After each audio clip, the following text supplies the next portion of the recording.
Hi, today I want to talk about coenzyme Q10. Coenzyme Q10 can also called as ubiquinone. It is actually one of the very important fat-soluble antioxidant in the body alongside with vitamin E.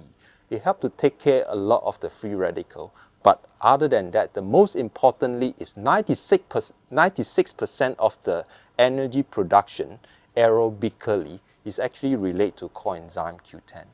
It is also claimed to increase the VO2 max as well as the stamina and energy. They used to use the coenzyme Q10 to treat the cardiovascular disease as well as to improve the recovery of the cardiac surgery.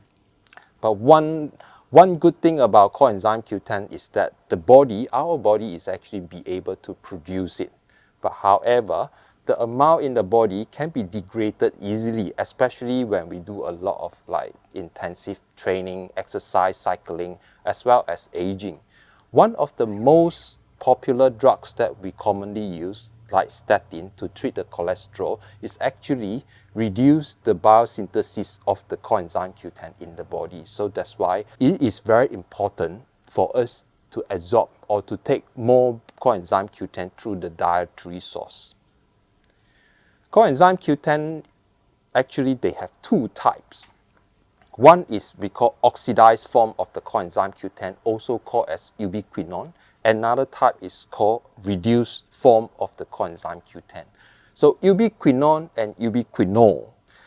The research had actually proved it that ubiquinol, the reduced form, is actually 6 to 10 times more potent than the oxidized form. So if let's say you go out to search for the good coenzyme Q10, make sure that you get the good form, which is the ubiquinol. For example, the bioceutical brand ubiquinol bioactive, which is possible one of the brand that you want to use. On the market, there is a lot of different strength of the coenzyme Q10. They commonly come in 50 milligram, 100 milligram, 150 milligram, as well as 300 milligram. How much should we really take? But it's actually based on your own personal situation. Okay, let's look into some of the reference book. In this APF, Australian Pharmaceutical Formulary Handbook, what it says here, if let's say you have like cardiovascular condition, so normally you can use 50 to 300 milligram daily.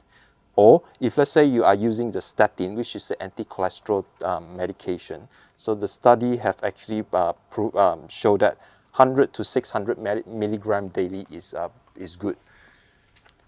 If let's say you want to use it on the sport performance, I do have one of the double-blind placebo control study.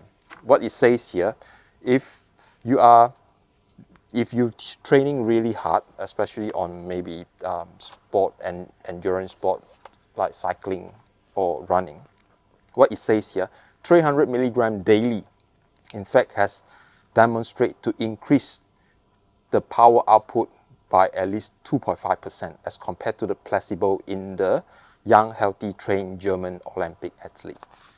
So perhaps if you ask me how much should you take, I myself would say possible 300 milligram ubiquinol daily is a good recommendation. Thank you.